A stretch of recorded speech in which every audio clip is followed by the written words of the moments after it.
Oh, muito boa noite, grande prazer estar aqui nesta noite fria de Campos do Jordão, mas é por isso uma conversa, não sei se é quente, né, mas pelo menos deveria nos preocupar bastante, né? A gente está lidando com um desafio, né, que vai se colocar mais complicado no futuro, né? Então as previsões não são nada animadoras em relação ao nosso futuro em termos de aquecimento global que está se aumentando cada vez mais, né? E lembrando que a Raquel falou do Latour, né? Que talvez a esperança não seja uma solução, um meio muito adequada, mas sem esperança acho que também não vamos muito adiante, né? A gente tem que ter uma esperança de que as coisas podem mudar.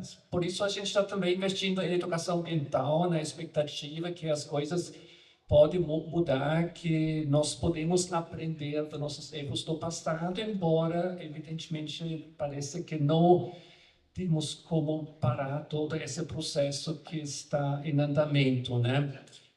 Então, vamos então iniciar um pouco nossa conversa aqui. Fico muito contente, temos um grupo muito variável aqui, como representante da defesa civil, da área do meio ambiente, da área da educação, né? Então, acho que foi uma das nossas preocupações, que temos, de fato, pessoas que vão trazer diferentes perspectivas sobre o nosso tema, né? Então, eu gostaria, talvez, começando com João Pedro, né? Sobre que também eu sou também de São Bento, né? Então, eu gostaria saber um pouco, né? A doutora Raquel trouxe muitas questões relacionadas às próprias escolas, a sua situação, né? Em termos de riscos, né? Temos problemas nesse sentido em São Bento, e como você enxerga assim, como as escolas de alguma forma estão lidando com essas questões, né? Sobre os riscos, né? As possibilidades também de envolver as crianças mais nesse processo de aprendizagem, né? Então, talvez você possa, começando um pouco nesse sentido, né? Como você enxerga assim a preparação das escolas, né, para esses desafios? Certo? Boa noite a todos. Eu agradeço pelo convite, Klaus, e a gente fica feliz em poder contribuir e participar dessa conversa, né? Uma coisa que é interessante de dividir com vocês é o desafio de levar até a escola uma reflexão sobre a função social da escola. A gente sempre pensa a escola ocupando um espaço de uma contribuição muito conceitual, né?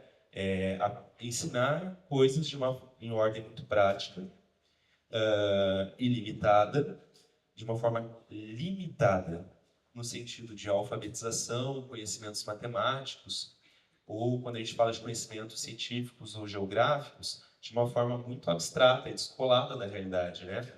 E quando a gente fala sobre um conhecimento real e profundo, a gente precisa falar desse conhecimento dialogando com a realidade do estudante, do aluno.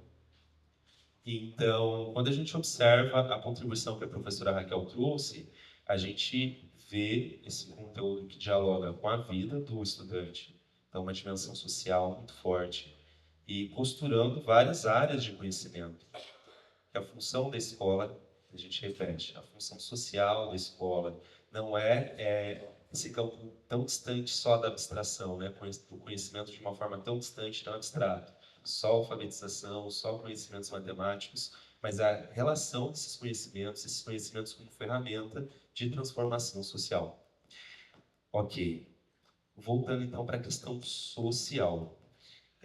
No município, quando começou um debate com a Defesa Civil e foi feito uma espécie de um plano de atuação em situações de emergência, de desastre. E quando foi feito esse plano, havia a contribuição da escola. E eu me lembro do choque de pensar a escola como um agente essencial numa situação emergencial, uma situação de desastre. E daí a gente lembra novamente a função social da escola. A escola ocupa funções sociais básicas antes de chegar no debate do desastre.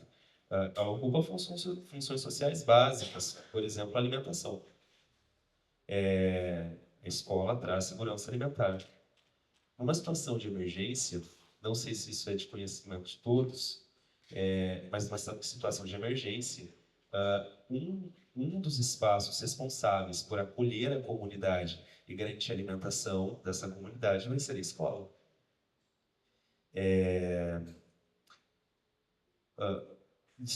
A escola também ocupa outras funções básicas, como vestimenta, né? Nós oferecemos uniforme para as crianças e no município frio como Campos do Jordão, não é apenas um uniforme, ele é um uniforme com revestimento reforçado, com uma garantia de agasalho para essas crianças. Em São Bento, o agasalho não vem nem com o logo de uniforme, porque a gente reconhece que algumas crianças vão utilizar aquilo como roupa mesmo, como roupa do dia a dia, o agasalho, a blusa no caso. Repetimos, função social da escola. Então, falando sobre todo esse diálogo, né, da função social da escola, que vai para além do aprendizado, a gente vai enxergar uma função social da escola também como prevenção dos desastres, como transformação social, também como suporte, aporte e acolhida dessa comunidade diante dos contextos de desastre, como parceiro da defesa civil, enfim. Questões sociais. Inclusive, até aproveitando o adendo, hoje eu estou com uma colega de São Bento, uma professora de São Bento, e que eu gosto de ter algumas trocas, porque tem justamente uma visão clara, a professora Ruth, uma visão muito clara sobre a função social da escola. Recentemente, nós, fora de horário de escola, a gente vai, dialoga no Sebrocon sobre uma vulnerabilidade social de uma família, sobre a necessidade de outra criança, sobre a facilidade do embarque de outra criança, porque a escola, repetindo, vai para além de conhecimentos conceituais. Ela ocupa uma função social. Debate social, quando a gente fala sobre questões ambientais, ele também precisa atravessar esse debate ambiental. A professora Raquel também trouxe uma contribuição muito interessante quando estava falando sobre os desastres e sobre a culpabilização da vítima,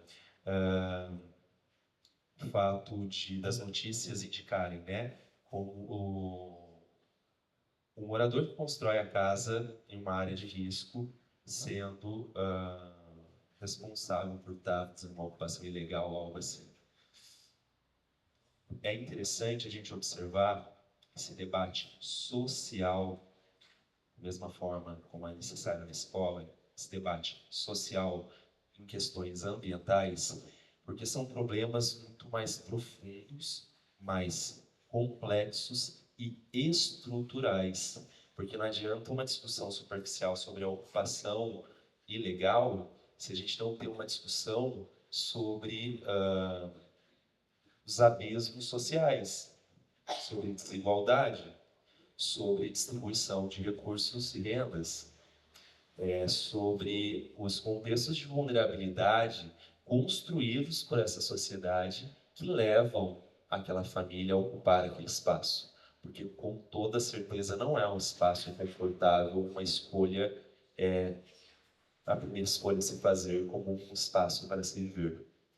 Então, quando a gente fala sobre questões ambientais, é muito importante trazer esse debate socioambiental ou sobre a socioecologia, né? Uma visão realmente sobre essa complexa relação, né, de desigualdades, sobre necessidades, né, das comunidades. Professora Raquel trouxe mais uma, eu fiquei muito interessado. E ficou num bate e volta, assim, do que eu estava pensando em conversar com vocês. E a professora Raquel também mencionou sobre a comunidade que às vezes menos gera impactos ambientais, são as comunidades que mais sofrem, né, com os desastres. E daí eu lembrei de uma conversa que eu tive com um nono ano aqui em Campos do Jordão, enquanto eu estava dando aula aqui em Campos. A gente fala sobre questões ambientais e tudo mais, e daí me bateu uma curiosidade sobre consciência mesmo, consciência do espaço que a gente ocupa, sobre as pegadas que a gente deixa de impacto ambiental e a proporção dessas pegadas, né? E a responsabilização sobre essas pegadas. Então, voltando para a questão social dentro da escola, eu fiz a seguinte pergunta para os alunos: vocês acreditam que a comunidade mais próxima da linha da miséria gera impactos maiores ou menores do que uma comunidade mais abastada que acumula capital, que controla os meios de produção? Quem gera impacto maior? E de imediato, as crianças, reproduzindo uma visão que consomem nas mídias de uma comunidade como uma favela ou qualquer outra comunidade periférica, com esgoto a céu aberto, com a sua vulnerabilidade exposta de uma forma mais crua, de imediato eles respondem: quem está mais próximo da linha da miséria produz mais impacto ambiental, porque eles imaginam eles com espaço de lixo espalhado, com a rede de esgoto aberta, com fossas negras, né? E daí a gente mostrou alguns dados assim, de que não é isso. Quem controla os meios de produção gera impactos ambientais assim de uma forma exponencialmente maior. Isso foi um choque para os alunos, muito interessante. Voltamos para a questão social e a função social da escola. Que a nossa função social como educador, às vezes é dar esse choque de realidade para o aluno, de entender o espaço que ele ocupa, as suas possibilidades de transformação, as suas limitações de transformação, para que gere, às vezes, até esse sentimento de angústia ou de não conformidade, né? De não se não conformar com aquilo. Eu acho que talvez também essa provocação sobre a esperança, que talvez uma dose cavalar de esperança, um otimismo ingênuo, né? Ele é problemático. A gente precisa gerar esse desconforto, esse desconforto mesmo, para promover o movimento, né? Bom, amarrando, não é uma missão fácil. As demandas escolares que todo mundo conhece, como a alfabetização, conhecimentos matemáticos, não param. Mas as outras emergências também estão aí, as questões sociais, ambientais, enfim, desigualdades diversas. Então, meio que a gente precisa ir reformulando e aprimorando o funcionamento da escola, enquanto a escola está em movimento, tipo, trocar um pneu do carro sem parar o carro. É mais ou menos essa sensação, eu acho. Então, espero que tenha dialogado um pouco com o que ouvimos até aqui.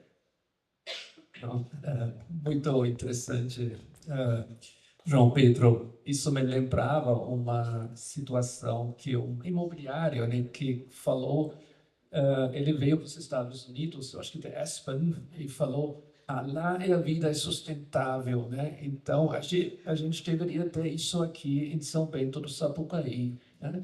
É interessante isso, né? Que não são só as crianças, né? Que têm esta visão, né? Que isso seja sustentabilidade, né? Não tentam muita consciência, né? Sobre quem causa os problemas de fato, né? Uma coisa muito interessante, né? Bem, eu gostaria, talvez, né? Você mencionou a questão da defesa civil, também da cooperação com a defesa civil, então gostaria de passar para o tenente, né, José Carlos, né, para talvez dar uma até aqui, né, em Campos, né, a gente ouviu, né, como a coisa está complicado, né, talvez em comparação com São Bento, parece que em função da própria topografia, né, e da ocupação, né, do espaço, né, temos problemas mais graves, né? Então, como você enxerga isso também em relação a essa cooperação e a possibilidade, né, das escolas também ajudar nesse processo, né? Falava-se, né, dos detetives, né, das escolas, né? Então, tem possibilidades, talvez poderia comentar um pouco a respeito do trabalho aqui da Defesa Civil. Perfeito. Boa noite a todos. Como foi dito, né, eu estava na Defesa Civil de Taubaté. Aí, por questões políticas, a gente deixou lá e o Caim fez o convite para a gente assumir aqui. E aqui é um grande desafio, né? Mas eu sou um cara muito voltado à educação, eu gosto muito. Então, a gente precisa trabalhar bastante. Eu iniciei em Taubaté todo o processo para que a Defesa Civil pudesse ir até a escola e a escola pudesse vir até a Defesa Civil. Se a senhora conhece lá, se ela for aqui de Taubaté, né? Lá era no Parque do Itaim. A gente fez um parquinho mesmo e levar as crianças lá para brincar com corrida de sarro, sabe, aquelas brincadeiras antigas, e poder ensinar um pouco para elas do que é fazer a comunidade dela mais segura, né? E, como foi dito pelo professor, muitas, e a professora também falou, a maior vítima de todo o desastre ou catástrofe são as crianças, né? Então, a gente precisa trabalhar muito. E a gente teve a oportunidade de participar de São Luís do Paraitinga, Petrópolis, no Rio de Janeiro, São Sebastião. E, por último, acho que nós, enquanto estávamos em Taubaté, acho que foi a maior delegação de uma cidade apoiando o Rio Grande do Sul. Nós fomos para lá com 53 pessoas. Caminhão, ônibus, estrutura para ficar lá e apoiar. Então, lá foi tão grande o desastre, né? Muito bem lembrado pela professora, isso não é efeito da natureza, é sim provocado pelo homem, dentro das condições que ele tem, né? Aí vem a parte social da coisa, né? Onde você precisa de um teto, aonde você vai arrumar esse teto. Eu, enquanto atuei na Polícia Militar, foram muitos anos, sempre tive um contato com a classe mais pobre da sociedade, e a gente via sempre, infelizmente, né, a classe política sempre usa, infelizmente, sempre usa, né? E eu fiz um juramento para mim mesmo, que quando eu viesse para a política, que eu sempre gostei, tenho até uma pós-graduação em ciências políticas, e eu não ia deixar tudo aquilo que eu vi e acreditei, a política comprar, sabe? Tirar de mim. Então, eu sou um cara que trabalho 24 horas, o tempo todo pensando em alguma coisa e uma maneira de ajudar esse povo que está aí fora. E nós, como Defesa Civil, nós temos um privilégio, que nós atendemos de A a D, a E, a C, pode escolher o público aí, nós atendemos todos, né? Estava ali atrás e uma senhora falou assim, olha, a Defesa Civil atrapalha com relação às árvores. Em Campos do Jordão, ela tem né, estou com o secretário aqui do Meio Ambiente, a Defesa Civil ela tem uma prerrogativa que outros municípios não têm. É lógico que a gente tem o artigo 8º do Código Florestal, parágrafo 3º, que a gente pode, em determinados momentos, usar daquilo ali, é muito forte, ninguém contesta aquilo ali, né? Ó, precisa tirar uma árvore, ninguém pode, se a Defesa Civil condenar aquela árvore por algum motivo, ela vai ser retirada. E é difícil contestar isso aí, né? Mas isso toda regra tem a sua exceção. Isso é exceção, né? Nós trabalhamos só com casos emergentes e urgência. Agora, voltando à questão social da educação. Então, nós também aqui já em Campos do Jordão, eu cito muito isso como exemplo, que é o Japão. O Japão é uma ilha que tem tudo lá, né? Terremoto, maremoto, tudo, tufão, chuvas intensas, né? E a educação mantém aquele povo do Japão, né? Então, uma das grandes missões minha aqui, eu acho que a maior dela é fazer com que Campos do Jordão, nós vimos ali 72, 91, depois 2000, 2016, você tem um espaço muito grande de um problema para o outro. Se for analisar o Japão, você vai ver que tem esses períodos. Então, como nós temos sei lá, um quinto, um quarto da população em uma área de risco, se nós não investirmos em educação de base, nós não vamos superar os defeitos, os problemas e as coisas vão acontecer. Porque vai acontecer. Qual é o momento, a gente não sabe. Para quem conhece a geografia de Campos do Jordão, tem casa que você fala, meu Deus, a gente precisa orar muito para que isso aqui não desça. Quando tem aquela fotinha, meu parceiro sabe disso ali, esse período de chuva, quando batia ali 50, 60 milímetros, o acumulado de 24 horas, eu até brincava com ele, que a gente saía na porta da Defesa Civil e ficava soprando a chuva para o Vale do Paraíba. Né? Aí os caras lá achavam ruim com a gente, porque choveu muito no Vale. Mas é assim, a gente fica preocupado e nós tomamos providência assim, né? Nós fomos atrás da Defesa Civil do Estado, até anuncio para vocês, nós vamos ganhar o primeiro sistema de sirene, de monitoramento dos bairros lá, Vila Santo Antônio, o Britador e o Barro Preto, se eu não me engano. Então a gente já vai começar a trabalhar nisso aí. Aí vem a parte que o senhor falou muito bem, que é a educação desse povo para que saiba se proteger quando aquilo ali anunciar. A escola, né? Eu lembro que nós acionamos, nós montamos um gabinete de gerenciamento de crise. Eu quero ver se a gente faz isso aí por decreto ou por lei, porque é uma cidade que tem risco permanente. Não que seja grave o suficiente para não ter, por exemplo, para a população vulnerável, e aí a gente fala da criança aquele adulto acamado, passando por todos, situação da água, por exemplo. Ocorreu um congelamento de ligação de água em 2000. De lá para cá, a comunidade ela veio melhorando o seu ambiente de moradia. E até agora não pode ligar o relógio de água lá para a pessoa ter dignidade, para dar banho no filho, para tomar banho, para poder lavar o seu acamado. Então, nós estamos trabalhando nisso. É fundamental, né, que a participação da escola nesse gabinete de crise. Eu até comentei com a professora, tem que deixar aquela escola lá, que ela é ajeitadinha e tal, deixando jeito. Ela falou, mas não pode ser a outra? Eu falei, até pode, né? Até pode. Se ocorreu um efeito adverso ali e ela tiver tempo para isso, até pode, porque essa está no bairro, a outra está um pouco mais distante. Então, a gente precisa ter esse sincronismo dentro da administração pública, ter essa visão social, que eles são vítimas, realmente, de todo o sistema. Né? Quem que quer morar no local que você vai falar, vai cair?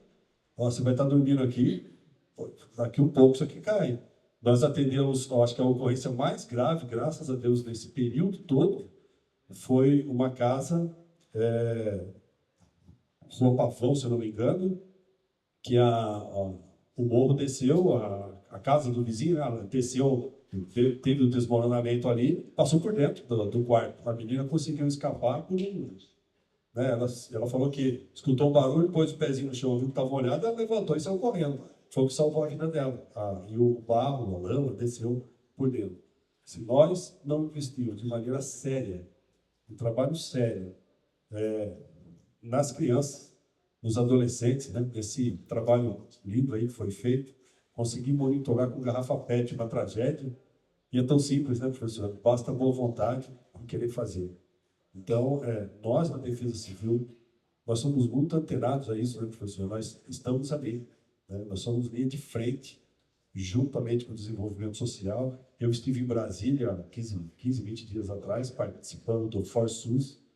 Ele é justamente para tratar de população em situação de vulnerabilidade. E lá, mais uma vez, só reforça que se nós não investirmos em educação e preparação, nós vamos o tempo todo tendo problema, e as pessoas sem capacidade de reagir ou de procurar entender o momento dela para que ela possa progredir mais, para que ela possa ter muito mais qualidade de vida. Eu acho que a Defesa Civil, nós temos uma frase, né, da Defesa Civil, que Defesa Civil somos todos nós. Por quê? Quando chega uma situação dessa, acaba a vaidade, acaba a arrogância, acaba tudo. Nós tivemos um local lá no Rio Grande do Sul, com água chegando a 35 metros de altura. O que sobra? Né? Nós temos que salvar tudo. Nós fizemos mais de 500 missões de barco salvando criança. Chegamos a pegar uma mulher e a filhinha dela no teto da casa. A água tinha baixado um pouco, ela conseguiu ficar uma semana sem alimentação, sem água, e ela chorando, falando para nós que estava esperando a morte. Realmente estava muito já, né? Tivemos que aquecer a água, a alimentação que a gente tinha no bolso ali já foi. Então a gente precisa trabalhar muito, educar muito, para que o nosso sofrido povo possa ter uma vida melhor e com mais dignidade. Obrigado, professor. Não, muito obrigado. Acho que deve ter sido uma experiência muito trágica, né, se acompanhando isso, né, e fazendo esse tipo de trabalho. Né? Perfeito, professor. Nós que temos a oportunidade, né, tanto da pesquisa quanto estar atuando ali na linha de frente, a gente vê o quanto é necessário investir muito em educação. Bem, gostaria de passar então para a área ambiental, né? Temos 2 secretários, né, da área do meio ambiente, né, que evidentemente tem uma conexão muito importante, né, entre a questão ambiental e os desastres. Não são desastres naturais, né, são socialmente criados, mas também politicamente, de alguma forma, favorecidos, né? Então, depende muito de decisões políticas e sempre tem um certo conflito, né, entre as questões ambientais, por um lado, e expectativas de desenvolvimento, né, de ampliação das oportunidades econômicas, né?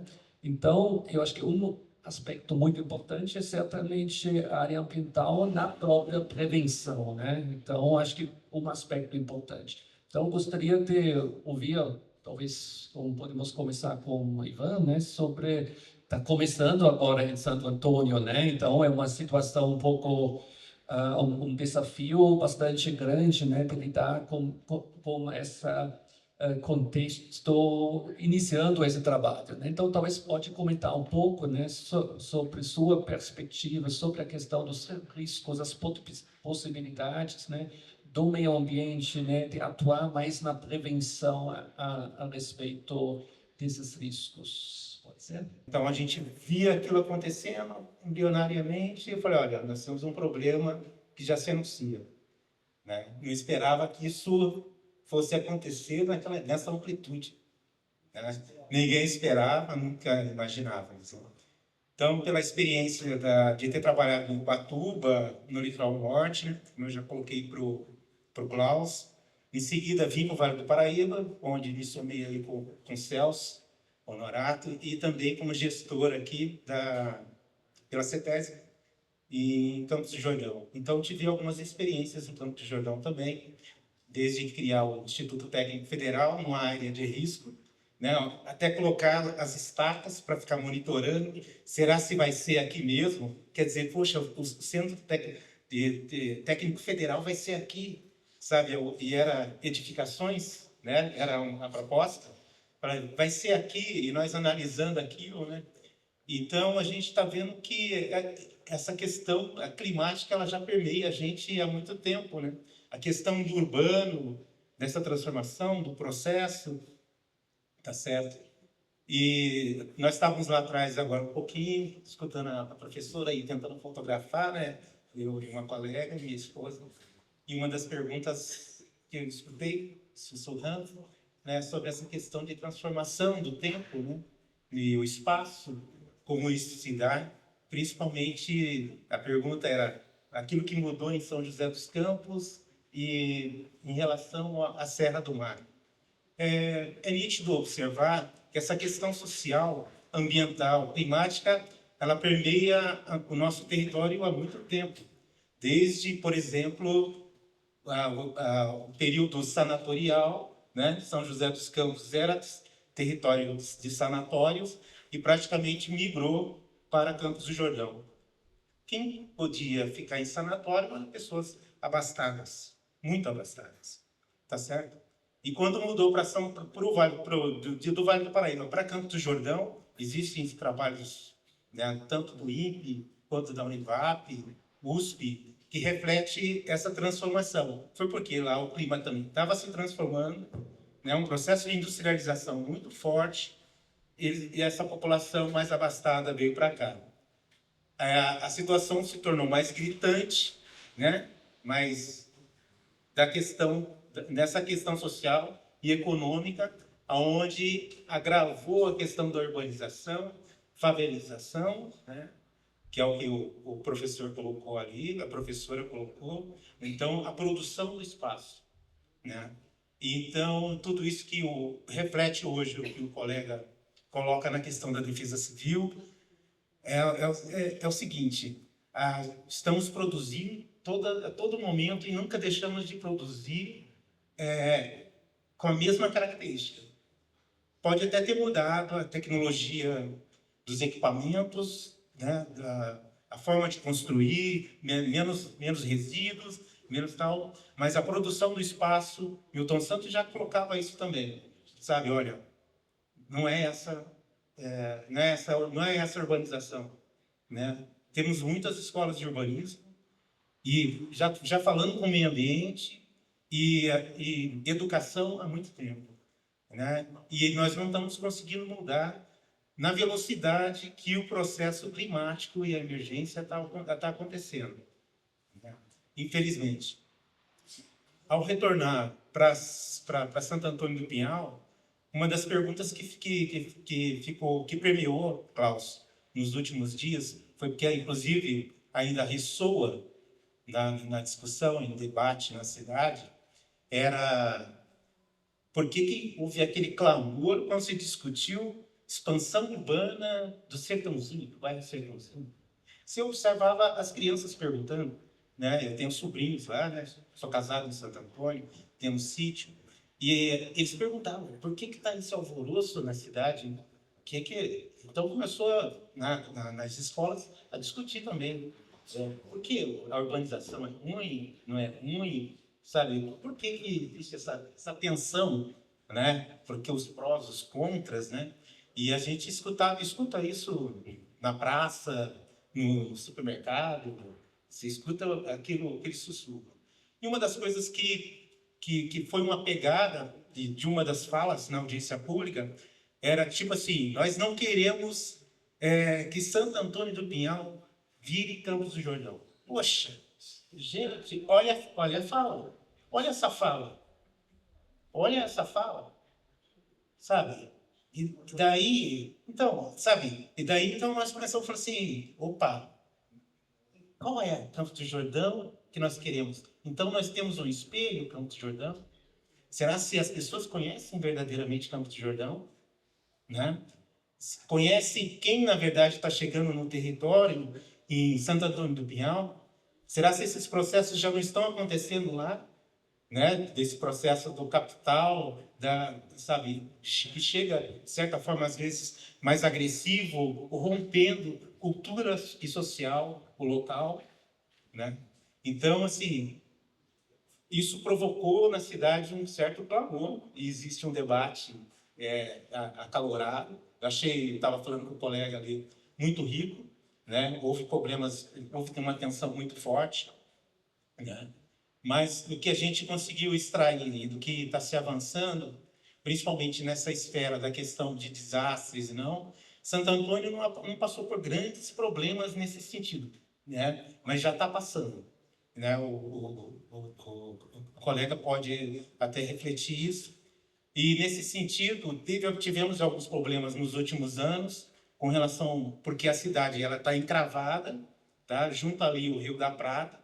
Temos um problema seríssimo da questão de mobilidade, transporte, fluxo. Nós não se interditar a rodovia, nós não temos muito para onde correr.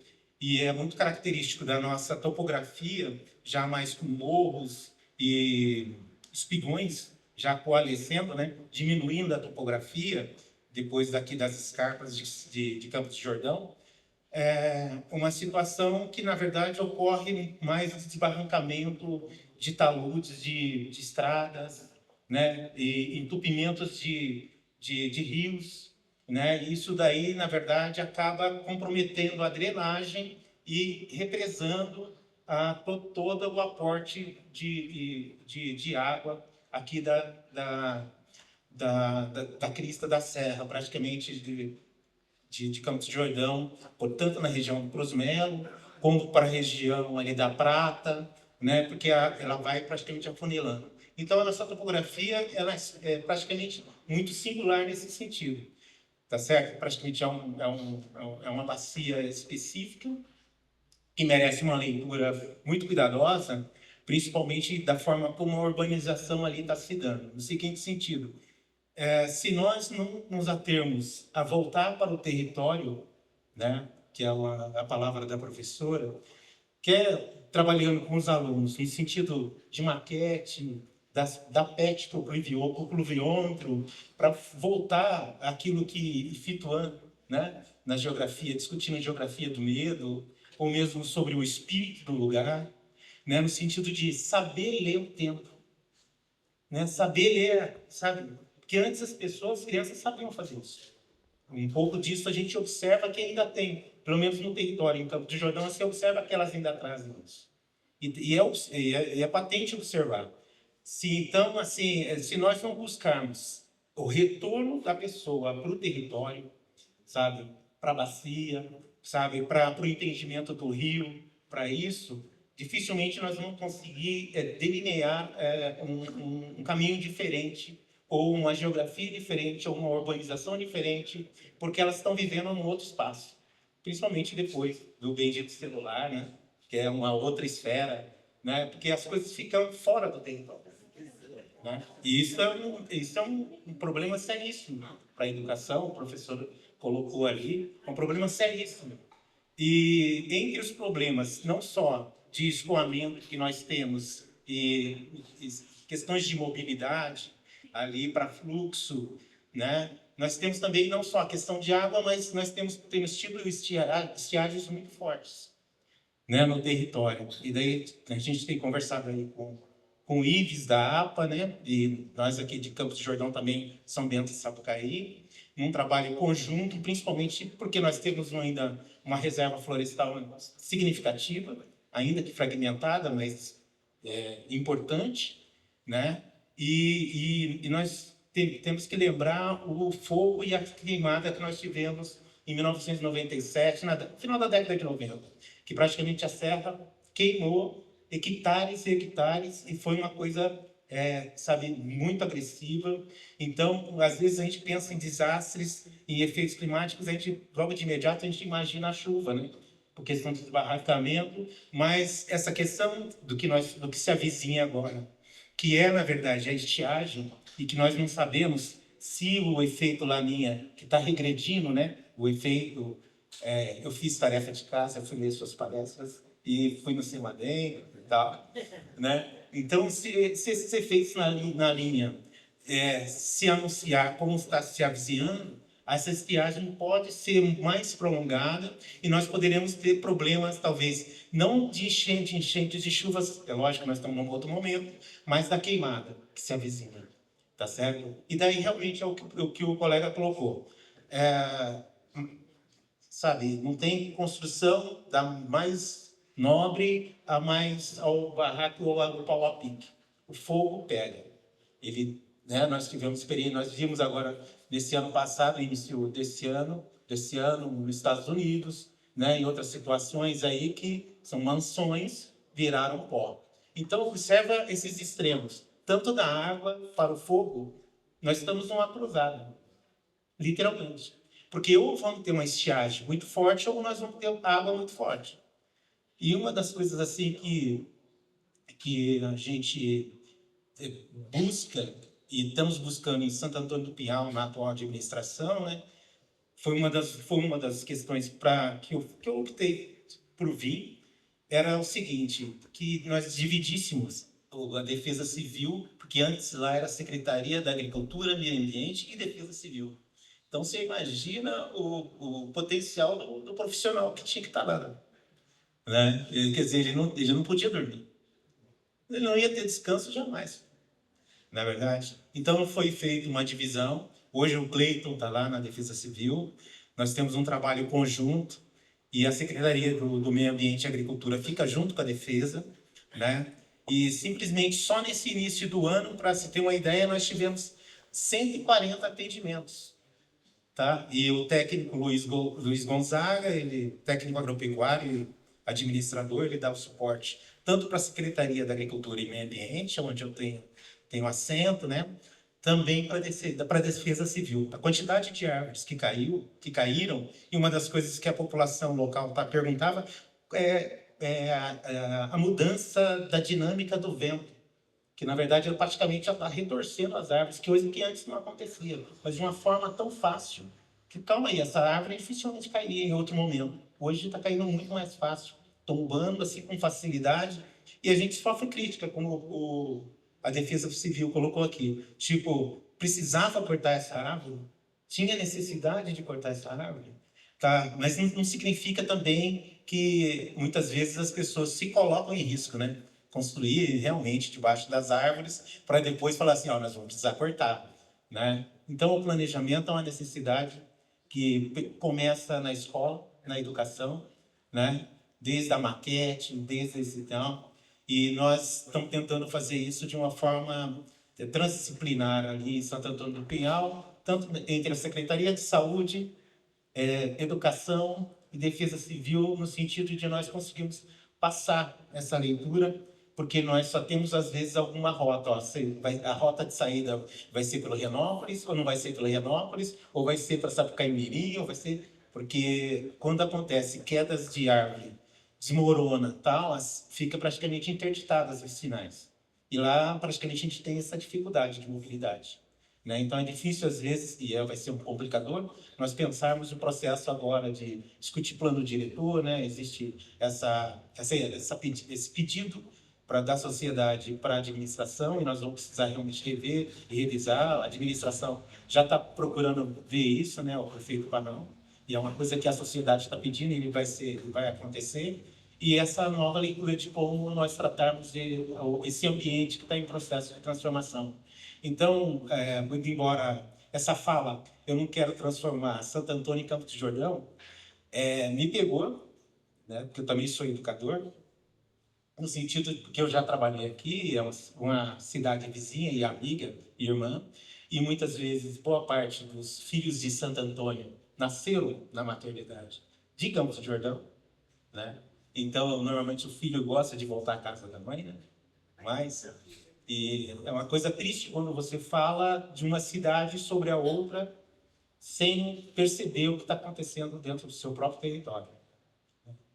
Então, assim, olhar hoje o território de Santo Antônio do Pinhal é de extrema importância, e a forma como nós estamos tentando fazer, sabe? O diálogo entre os três municípios, tá? Visando nos prepararmos, esperamos que não aconteça, sair de Vila Baiana aqui, mas a probabilidade é altíssima, principalmente Campos do Jordão, né? Nós já tivemos o desbarrancamento ali no Gavião Gonzaga, né, que foi um dos maiores desbarrancamentos, foi um estrondo. Eu estava aqui na época e tive que monitorar, né, aquilo ali no lajeado.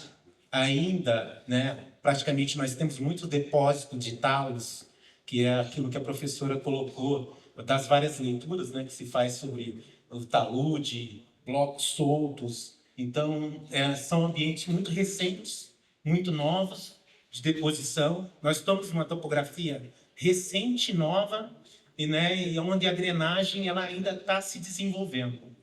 E só que nosso processo é muito mais célere em transformar, né, que é o antropogênico, que a professora colocou.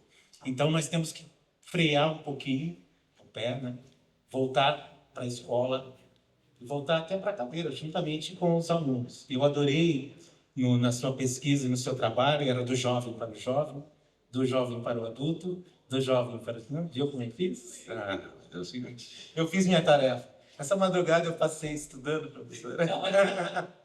Minha esposa estava dormindo e eu estava estudando, Raquel.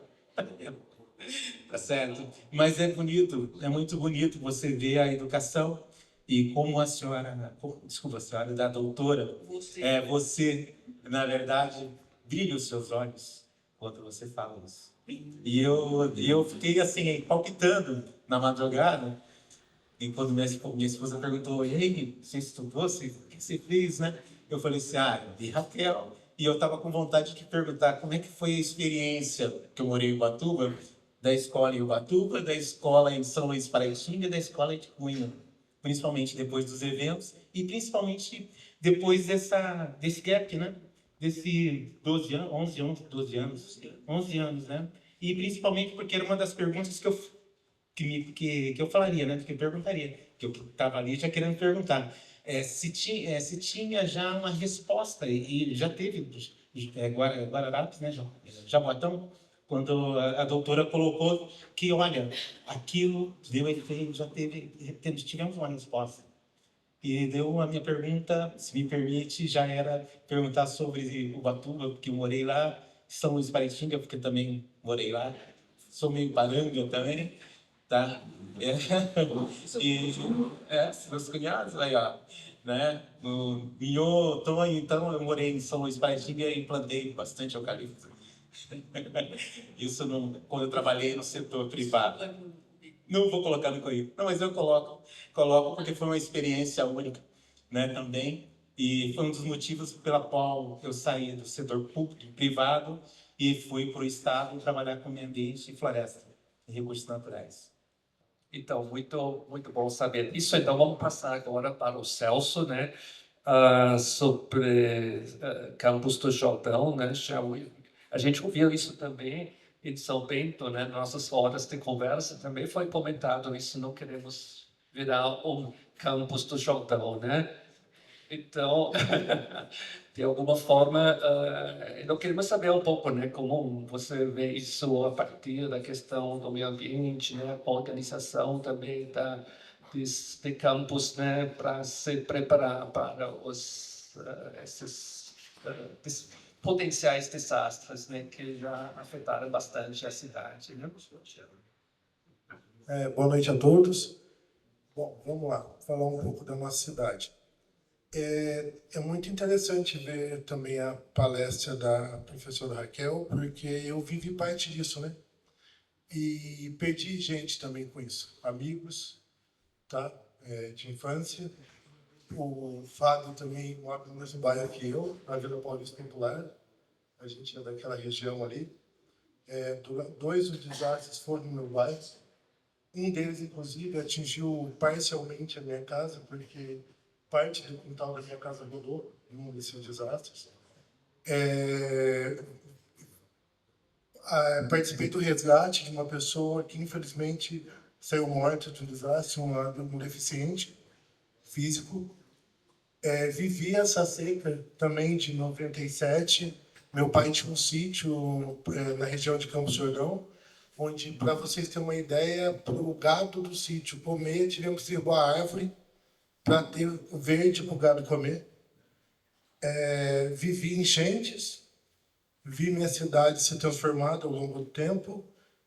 Muito importante para falar de Campos do Jordão, eu acho muito importante uma coisa. Para você falar de alguém, você tem que conhecer ele.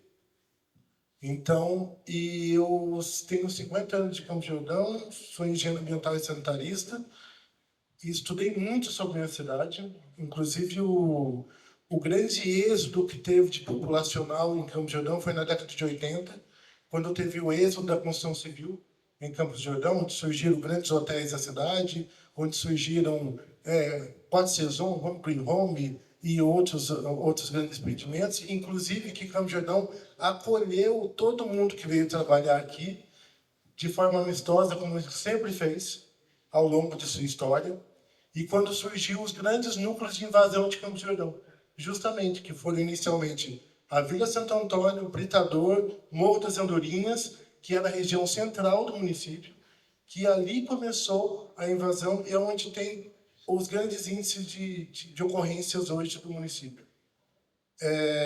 Mas ao longo desse período também, nós tivemos uma questão importante também, que é muito importante ser pautada.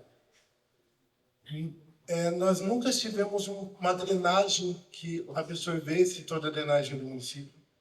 O sistema de macro e micro drenagem de Campos do Jordão sempre não foi eficiente ao longo de sua história.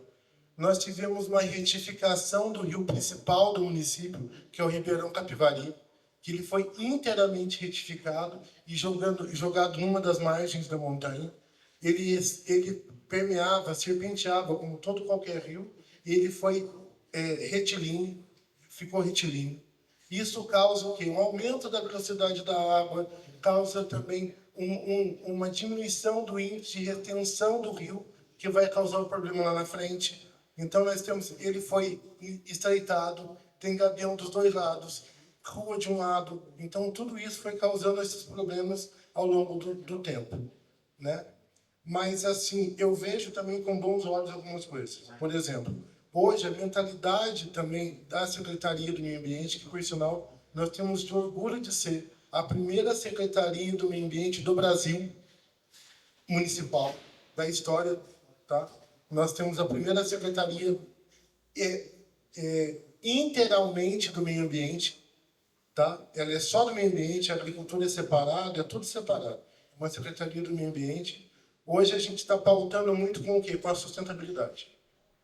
Tá? Todos os projetos têm que ter sustentabilidade. A gente está pautando com o mínimo de corte de terra, um baixo impacto ambiental em todas as implantações, o mínimo de intervenção, que isso é fundamental também para a contenção disso. Tá? Com relação à questão da educação aqui em Campos do Jordão, nós temos projetos muito interessantes feitos na escola, junto à comunidade, voltado para a questão ambiental. Hoje, por exemplo, está tendo a feira de ciência da Escola Interação, que é inteiramente voltada ao meio ambiente, que eles fazem um trabalho belíssimo, inclusive eles tiveram até premiação nacional com projetos implantados com relação ao meio ambiente também, aqui no município. E a gente pauta muito hoje, nós vamos fazer até uma semana do meio ambiente, do dia 2 ao dia 7 de junho, que está todo mundo convidado para participar. E nós vamos envolver toda a cidade, inclusive vamos convidar os municípios vizinhos também para estar aqui com a gente, para participar também desse evento, porque o objetivo nosso realmente agora é trazer o munícipe para a questão ambiental. Isso é o nosso principal objetivo, voltado com a Defesa Civil vai estar na feira também, com o estande deles, falando principalmente da questão de deslizamento e fogo, porque o ano passado nós tivemos uma questão seríssima de fogos em Campos do Jordão, inclusive quase que casas foram atingidas por incêndio, devido ao grande índice de incêndio. Nós tivemos uma mata absurdamente queimada na região do Alto da Boa Vista, que atingiu um grande fragmento de vegetação ali. Então, nós temos problemas, sim, mas estamos trabalhando efetivamente para a contenção deles. E, em conjunto, meio ambiente, defesa civil e educação, saúde também, porque nós temos outro problema sério, hoje aconteceu na região, que é a febre amarela também, que ali você falou com relação a pandemias. Nós temos um caso de febre amarela no município vizinho, muito próximo, onde nós já fizemos um monitoramento de todas as áreas de grande intensidade de vegetação para o monitoramento dos primatas, principalmente, voltado a essa questão também. Inclusive, a gente acabou descobrindo uma coisa interessante, né? Que Campos do Jordão tem um cinturão verde em volta da cidade toda, que é uma coisa muito interessante, porque nós temos 2 grandes parques estaduais, um parque municipal, que é o Ana Schmidt, temos a floresta do lado da Água Santa, temos a floresta do lado de Pindamonhangaba, Minas Pinda e Minas no fundo também, que é o Horto Florestal. Então, nós temos inteiramente voltados por vegetação. E nós temos uma constituição única também. Tem que pensar que Campos do Jordão é uma cidade única, que é a mais alta do Brasil, que ela está num planalto. Ela é um planalto em cima de uma montanha, num grande talude em cima da mantiqueira, né, que tem 2 escarpas do lado, cai para um lado, cai para o outro, que dá uma condição única para a cidade. E por isso ela atrai tanta gente que quer vir para cá. A gente sabe, inclusive, para vocês terem uma ideia, historicamente, o período do êxodo da construção civil de Campos do Jordão foi conhecido como Eldorado de Campos do Jordão, que eles vinham para cá realmente com o interesse de viver um sonho, de viver uma vida melhor, de morar numa cidade melhor, ter uma condição melhor de vida. Isso que trouxe pessoal de Minas, Nordeste, principalmente, Paraná. Aliás, nós temos um índice de paranaense absurdo que veio para Campos do Jordão morar, sabe do quê? Caseiro. Nós temos uma quantidade de descendentes de paranaense muito grande que vieram morar em caseiro em Campos do Jordão. Então, eu acho muito interessante quando, infelizmente, tem uma fala, por exemplo, de que não quer virar Campos do Jordão, porque Campos ela é uma cidade que acolhe todo mundo.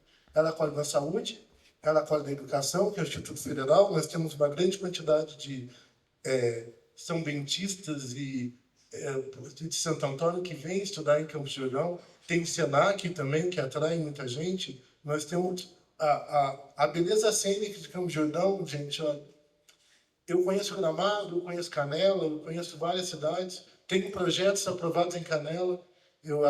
Recentemente aprovamos um resort em Canela. Eu estou na prefeitura, mas eu tenho meu escritório também. Tá? Eu conheço esse cidadão aqui, o Ivan, há muitos anos. A gente já fez muita coisa junto no passado. Então, eu tenho um negócio muito grande comigo também, que eu acho muito importante. Eu tenho um orgulho tão grande de ter nascido na Mantiqueira. Eu falo para todo mundo que é o maior orgulho que eu tenho na minha vida é ter nascido na Mantiqueira. Eu sou apaixonado por isso aqui. Apaixonado. Tem alguma outra questão que eu queria falar, é que hoje, você falou de estruturação com relação a isso.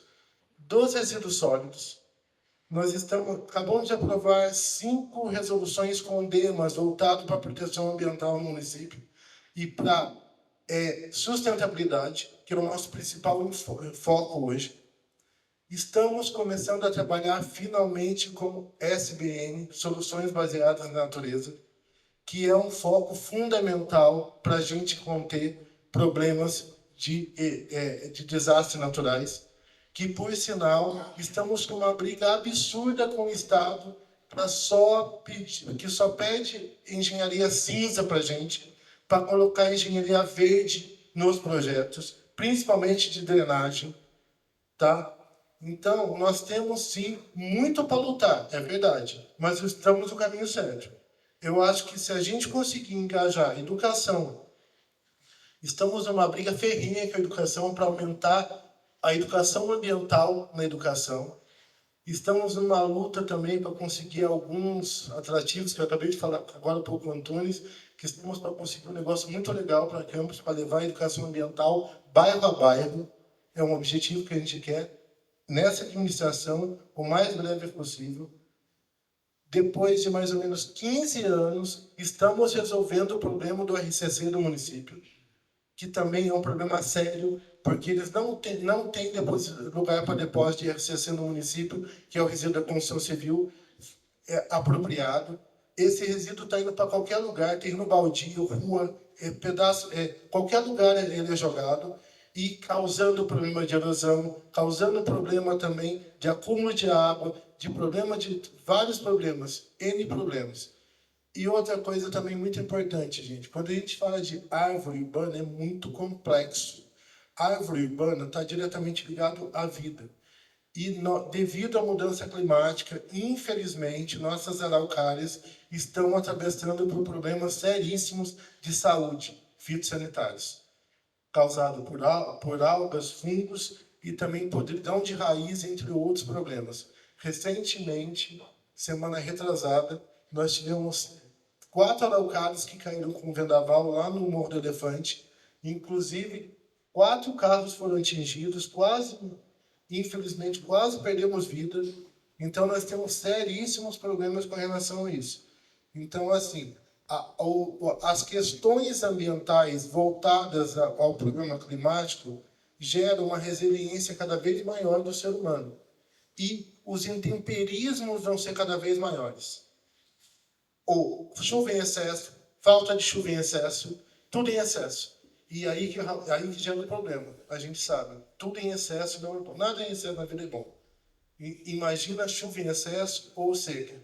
Nós, igual esse problema da laninha é um problema seríssimo. De repente, pode vir por 5, 6 meses sem chuva e que, inclusive, a Sabesp já está com problema, já está vendo o contingenciamento dessa questão, porque nós vamos ter que buscar uma outra fonte de captação de água para o município também, que é um problema também. Entendeu? As fontes que nós temos não são centrais. Ou é o Ribeirão dos Marmelos, que é lá para baixo, tem que refazer o recálculo de água, ou então é um outro lugar também, que é o Ganha-Bola, que é outro problema também, que é um recalque. Então, nós temos várias questões para ser sanadas, e nós estamos na busca da resolução. Eu acho que é importante, assim, o empenho hoje é muito grande por parte da prefeitura, também de fazer o correto e de buscar essas resoluções. Isso é fundamental. E nós realmente conversamos direto, né, Antônio? Nós estamos constantemente em conversação, como estamos com a educação também. Eu nunca falei tanto com a educação na minha vida igual eu estou falando agora. É impressionante. Inclusive, eu já fui secretário, olha só que interessante. Eu já trabalhei no meio ambiente, faz 15 anos que eu saí de lá e agora eu estou voltando. Então, e eu posso afirmar para vocês, a realidade hoje é muito melhor do que eu deixei com relação a essas questões ambientais e essa mudança que a gente está querendo propor para o município e para um dia Santo Antônio e São Bento falar que quer ser Campos do Jordão. Que esse é o objetivo. É um dia Santo Antônio e São Bento falar assim, o meu maior sonho é ser igual ao Campos do Jordão, porque é isso que a gente quer buscar. E nós vamos conseguir passar por isso. Pode ter certeza, nós vamos mudar esse conceito e vamos proteger, sim, a população da nossa cidade, que é o principal empenho que a gente tem hoje na área de meio ambiente, da defesa civil, educação, saúde, é a proteção de vidas dos munícipes. Porque infelizmente, eu carreguei uma pessoa que a gente não conseguiu salvar, um pouco para frente da minha casa, morreu uma família inteira, num deslizamento, que eram meus amigos. Então, assim, eu não quero ver mais isso acontecer. Tá? E eu falo agora como um jordanense apaixonado pela cidade, que realmente é o maior sonho nosso é ver isso mudar. E um rapaz que teve os 2 avós que trabalharam no Horto Florestal de Campos do Jordão, se aposentaram lá, foram funcionários do Parque Estadual, cresci no Parque Estadual de Campos do Jordão, e eu volto a falar que o que tiver ao nosso alcance para ser feito na questão de educação ambiental, na questão de meio ambiente, com melhorias, vai ser feito. Assim como na defesa civil. Porque a gente está conseguindo coisas que não vem conseguindo. Em 4 meses, nós resolvemos um problema de 15 anos, estamos resolvendo do RCC. E por aí vai. Então, a gente está no caminho certo, a gente quer mudar a cidade para melhor sempre. Eu acho que esse que é o principal caminho de uma administração pública que tem compromisso com o munícipe e com a população. E eu estou lá por paixão, pela minha cidade. Tá? Eu acho que é isso que é o principal. Você ser apaixonado e conhecer. E eu tenho o prazer de conhecer São Bento muito bem, Santo Antônio muito bem, Campos do Jordão muito bem, a Serra toda muito bem, até Barbacena, no final da serra. E até Bragança Paulista, o outro final da serra. Então, assim, eu tenho muito orgulho dessa serra e queremos fazer dela cada vez melhor. Tá? E por ter vivido tudo isso. Eu só não vivi 72. Meu pai viveu e me contou como foi. Então, o restante todo aquilo... Eu vi, de 2000, eu vi uma família inteira de 5 pessoas sair correndo de dentro de uma casa, ali no Britador, e a casa foi para baixo assim que a família saiu. Eu estava na loja da minha mãe, em Abernésia, eu vi eles saindo correndo e deslizando. Então, quem viveu isso não quer viver mais. Você pode ter certeza disso. Isso é traumático, ninguém quer viver mais isso. Então, a nossa função é não deixar isso acontecer. E tem coisa a fazer? Lógico que tem, sempre tem. E sempre vai ter. Ainda mais com esse problema que eu não sei se amanhã vai ter uma chuva de 300 milímetros. Esse é o problema. Então, nós temos que ter preparados para isso. E para isso, a gente tem pessoas capacitadas como Antunes aqui, que tem anos de prática nessa questão. O Ivan, que tem excelência em meio ambiente, porque já foi diretor da CETESB. Eu que estou aqui com o meu amor à cidade, o conhecimento que eu, graças a Deus, consegui adquirir ao longo do tempo. E professores e entusiastas como você, João, que a gente monta um time e consegue passar por esses problemas. Porque eu não vejo, sinceramente, saída para a gente sem sustentabilidade. Eu acho que a palavra-chave para tudo, na nossa questão hoje, é a sustentabilidade. Nós temos que pensar de forma sustentável. É um pensando no outro e não larga a mão do outro. É isso. É isso. Eu acho que é isso. Nós temos que um pegar na mão do outro e não largar a mão do outro, porque nós estamos todos no mesmo barco. Ninguém aqui está em barco separado. Tá? É o Titanic e a gente está no porão. Não é nem em cima, não. Nós estamos embaixo mesmo e temos que cuidar disso aqui, que é a única saída que a gente tem. Tá? Eu acho que espero que eu tenha conseguido contribuir um pouco e realmente isso daqui é fundamental. Espero que cada vez mais tenha isso e cada vez mais tenha pessoas participando. É isso que é o objetivo nosso, ter cada vez mais gente voltada para as questões ambientais. Muito bem, Celso, foi muito interessante, né? Então a gente sabe, precisa amor, paixão e esperança, talvez, né? Para mudar as coisas, né? Então eu gostaria de voltar para a Raquel, né? Talvez ter alguns comentários do que você ouviu aqui, né? Talvez eu gostaria já, depois passando para o público aqui, né? Mas acrescentar um aspecto ainda, a questão que foi levantada aqui, a questão da seca, né, e o aquecimento em si, né. Até 2 dias atrás saiu uma pesquisa sobre as perspectivas das crianças que nasceram em 2020, e onde se falava em 2000, que nasceu em 1960, teve 15% das crianças que nasceram nessa época, né, tiveram a perspectiva de vivenciar ondas de calor como foi, sem precedentes, né?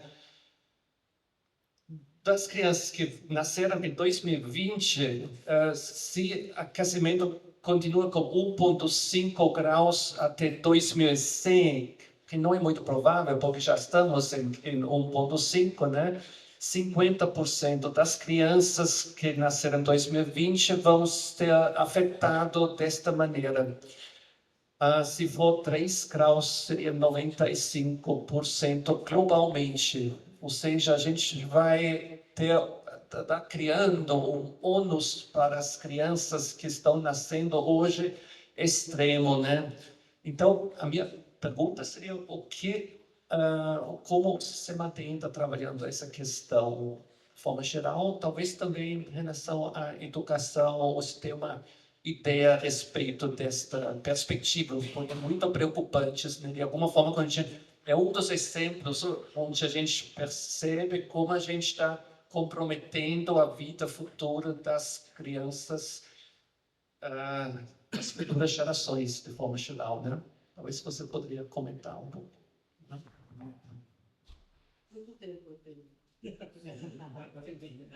Não sei como está.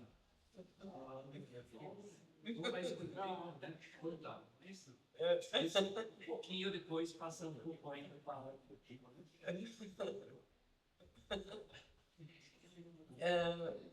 em primeiro lugar, a conversa aqui me fez pensar e sentir essa grande paixão que eu tenho por essa região em que a gente vive. Eu trabalho com o Brasil, né? E eu vou para todos os lugares e converso e tal, mas uma conversa em que eu me senti tão dentro, né, tão implicada, foi essa aqui. Eu estou, assim, os lugares mágicos para mim, né? Eu moro em Taubaté, mas São Luís do Paraitinga é a razão pela qual eu moro em Taubaté. Eu tenho família lá, enfim. E você me perguntou dos 3 municípios, né? Eu tenho histórias incríveis para contar, especialmente de Cunha, que as crianças fizeram. Tem uma das jornadas pedagógicas é se a escola é vulnerável. Então, eles analisam as ameaças, os riscos externos, internos da construção da escola. E eles adoraram fazer isso na escola de ensino médio, né? Chama... é um nome que tem tudo, a estrada tem esse nome. Plínio... Bom, enfim,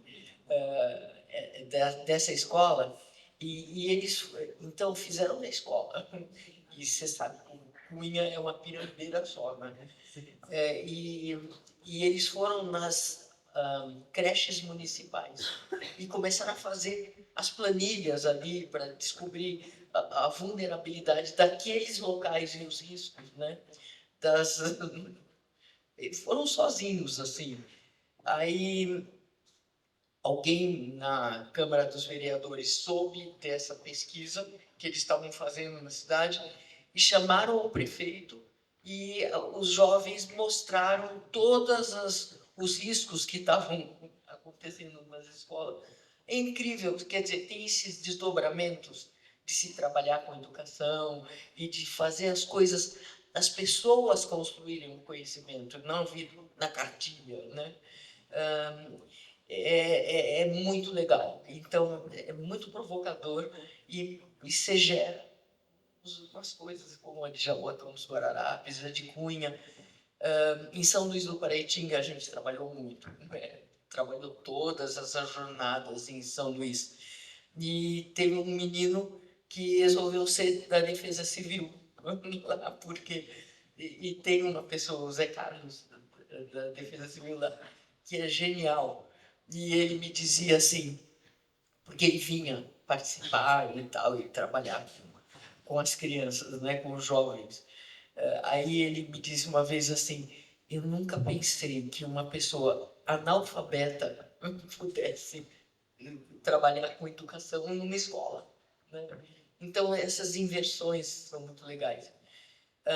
Mas, com relação às ondas de calor, né, é o desastre que mais está matando crianças e idosos, né?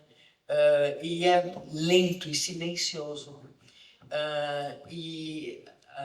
Nessa pesquisa, eles mostram que uma criança que nasceu em, eu não sei os números assim das datas, 1980, vai passar por 10 ondas de calor na vida, né? E quando ela não tinha que passar nenhuma, né? E agora nós estamos fazendo uma jornada pedagógica de secas, ondas de calor e fogo, né? Com atividades de pesquisa em cada local. E fogo, quando queima, depois chove no ano seguinte, rola tudo, né? Porque não tem mais nada para segurar. Quer dizer, as coisas são desastres em cascata. Assim como a pandemia, e junto com o fogo na Amazônia, por exemplo, né, piorava a situação dos pulmões das pessoas. São desastres em cascata, sempre. E é isso que apavora, né? E essa imprevisibilidade que tem, essas incertezas todas, a gente tem que começar a conviver com as incertezas. Mas para isso precisa entender o que está acontecendo. Tem diversos tipos de secas e como lidar com elas, né? E é isso que a gente está trabalhando. Em situação de favela, uns pesquisadores que trabalham com a gente e tal, eles viram que nas casas das favelas, a temperatura nas ondas de calor subia a 45 graus dentro da casa, e uma das definições de onda de calor é que a noite e o dia são temperaturas altas, não diminui, não baixa, né? Então, ninguém consegue sobreviver dessa forma. O corpo humano não tem resiliência suficiente, né? Enfim, todas essas conversas, mas cada um aqui falou, e nós pensamos tão juntos, né? Tão integrado, a gente percebe essa complexidade, tá? Todo mundo está trabalhando, e eu acho que é assim que as coisas vão acontecer. A conferência, eu não falei da Conferência Nacional Infanto Juvenil pelo Meio Ambiente, que precisa, você já ouviu falar dessa? Ai, que bom! Até junho, vai até junho agora, dessa vez. E a gente construiu um subsídio para as escolas, né? E que a gente traz essa estatística, esse negócio com as pessoinhas, quanto tempo vão viver e quantas ondas de calor elas vão passar. Tem nisso daí no site do MEC já, né? E chama-se Nós no Clima de Mudança. Dois pontos, justiça climática e educação, alguma coisa assim. Essa daí. E vai até 30 de junho, tá vendo? E dá tempo de usar esse subsídio que a gente acabou de fazer e não tinha, então, com recurso de uma emenda parlamentar do senador Espiridião a mim, que passou para a Marina, para a ministra Marina Silva, e a ministra Marina Silva passou para o Marcos Sorrentino, que vem conversar com vocês aqui também, e ele é diretor de educação ambiental, e ele e a Neuzinha, que trabalha no Departamento de Educação Ambiental, passaram para o CNPq, para o nosso projeto, para a gente fazer essa publicação. E a gente fez essa primeira publicação para o Ensino Fundamental 2, que é da conferência, é isso mesmo. E todas as escolas precisam de Santo Antônio, de São Bento e de Campos do Jordão, precisam, e de Taubaté. Eu vou conversar com o secretário. Com essa sensação que ficou reforçada, que eu pertenço aqui, é o meu lugar, né? E é aqui que a gente tem paixão pelas mudanças. E aqui é que eu tenho que ir naquela escola em Taubaté conversar sobre a Conferência Nacional, né? E aqui ficou muito reforçado essa minha sensação que eu tenho. Enfim, estamos juntos e a educação é o caminho.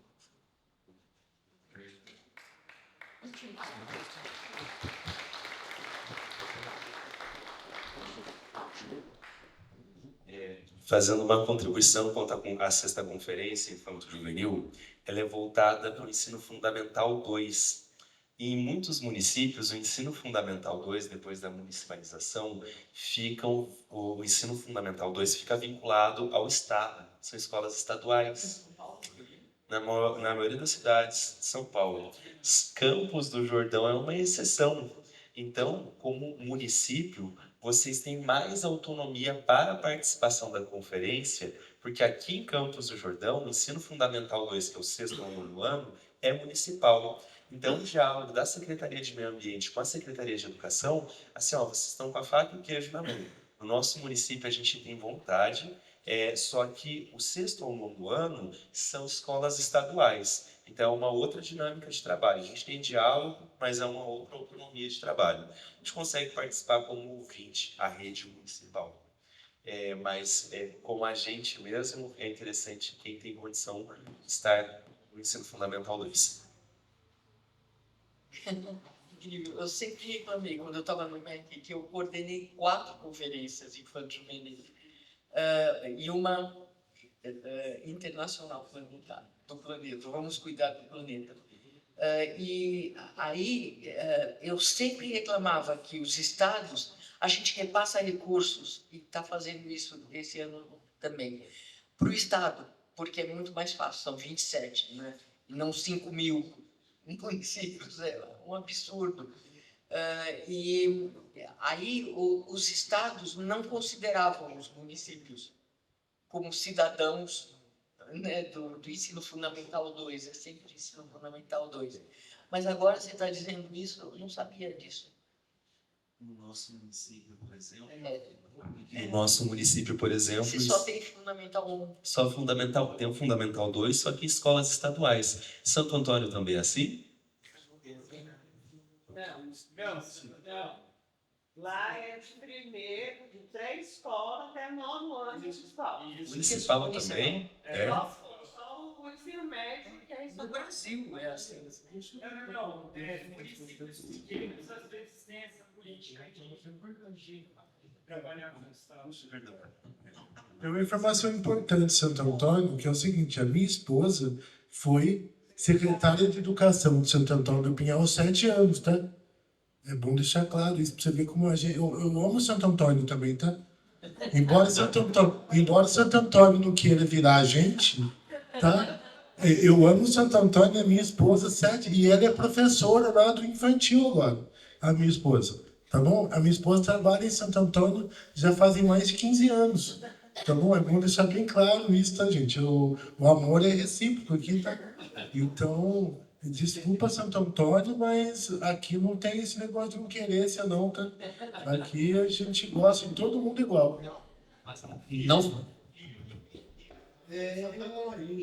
mas importante, não foi Santo Antônio nem São Bento. Algumas poucas vozes que podiam ter manifestado em São Bento, né? Então, tá bom. Mas só mais uma coisinha. O Zygmunt Bauman, ele escreveu um livro que se chama Pós-Modernidade Líquida. E lá, nesse livro ele fala sobre turismo, né? Os vagabundos assim que ficam andando por aí e turistas. E tem uma característica em comum, é que eles não têm um vínculo afetivo com o local. E eles vão para explorar aquilo que eles querem explorar. No caso de Campos do Jordão, era natureza, mas agora tem esse monte de bares e não sei o que lá. E que as pessoas vão e elas tiram o que elas querem e vão embora. E nem se relacionam com as pessoas no local. Mas isso ele fala da Índia, né, em todos esses lugares. E isso me marcou muito. O turismo é muito predatório, né? Então, e quando você fala dos munícipes, né? Você ignora os turistas, mas eles estão lá delapidando.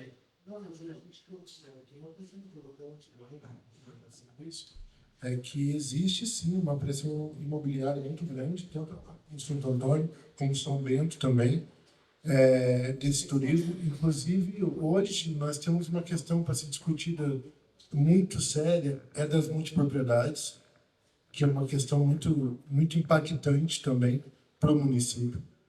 Temos também a questão da imensa quantidade de chalés que está se fazendo na região para Airbnb. Aqui, Santo Antônio está... eu brinco que o mundo agora não vai acabar nem Airbnb, vai acabar em chalé. Porque estão construindo chalé para tudo quanto é lado na montanha. Você olha para... E todos quanto é projeto que aparece são 3 casas. São 3 chalés. 3 chalés. 3 chalés. 3 chalés. 3 chalés. É impressionante. Não, tá igualzinho. Então, assim, nós temos essa questão importante também para ser discutida muito em breve nos municípios com relação a esse tipo de exploração imobiliária também. Só rapidinho também em relação ao turismo, né? Também dá para incentivar outro tipo de turismo que esteja mais sustentável, mais envolvido com a Tem que comunidade. educar os turistas. Não tem jeito, porque você não vai proibir. E eles trazem recursos, mas tem que educar. E isso, a gente tem que trabalhar com educação o tempo todo, de adultos, de crianças, e pensar em uma sociedade educadora, municípios educadores. Essa leitura, né, que a gente está fazendo aqui, acho que permeia muito uma coisa que sempre vai bater na tecla e que nós, às vezes, deixamos para trás, mas é de extrema importância dentro do planejamento da bacia ou dos 3 municípios. As coisas que aconteceram por aqui. Criamos o Parque Estadual de Campos do Jordão, é um dos mais antigos. A APA de Santo Antônio do Pinhal, 98. Né? Campos do Jordão também é mais antiga. Por fim, saiu o zoneamento ecológico e econômico do Estado e não saiu da Serra da Mantiqueira. Não saiu da Serra da Mantiqueira. Então, essa leitura que nós estamos fazendo aqui passa por essas falas, passa por esse diálogo entre economia e ecologia, né? O ecológico e econômico, dentro dessa zona ou desses territórios dos quais nós estamos nesse bate-bola Santo Antônio, Campo São Bento, Santo Antônio, São Bento, né? Mas é o mesmo, nós estamos falando do mesmo, né? Nós estamos falando de amor, né? De casamento, nós estamos falando de relações íntimas, sabe? Com o espírito dessa serra, né?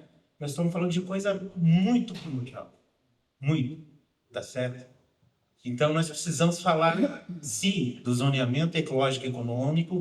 Eu tenho essa fala, eu tenho buscado conversar com Santo Antônio do Pinhal, através da Denise e do Celso, porque isso está esquecido e, com devido respeito, não adianta, porque existe a APA, mas nós nem falamos sobre ela, e falar sobre zoneamento é falar sobre o urbano, sobre o povo, sobre, sabe? A gente vai avançar, vamos fazer bacana. São Bento começou agora com o Plano Municipal de Mata Atlântica, né? Nós vamos buscar também, né? Hoje o Monteiro Lobato buscou o Rodrigo para conversar sobre isso, sobre o Plano Municipal de Mata Atlântica, mas e o zoneamento ecológico e econômico? Bem, agradeço muitíssimo, né, todos os participantes aqui da discussão, do público geral. Eu acredito que aquele quer fazer ainda uma conclusão aqui, né, um fechamento disso, né, com alguns informes, etc., né? Então, peço você vir para cá, né? Pessoal, então, como a gente sempre fala, quando a prosa é boa, o tempo passa. E aí a gente fica justo aqui, né? Geralmente eu sou essa pessoa que tem que dar essa chamadinha, né? Mas em respeito também ao pessoal aqui do Parque das Cerejeiras, a gente combinou o horário de encerramento, a gente vai caminhar para o encerramento do nosso encontro. E antes disso, então, eu quero fazer 2 convites para vocês. Então, esse foi o 4º diálogo que nós tivemos hoje, com a presença da professora Raquel, né, todos que estão aqui compondo a mesa.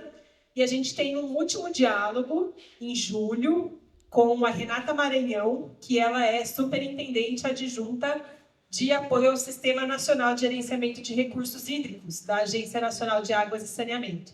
Então, a gente já faz esse convite para vocês, né? Nos acompanhem, dia 4 de julho, estaremos juntos novamente.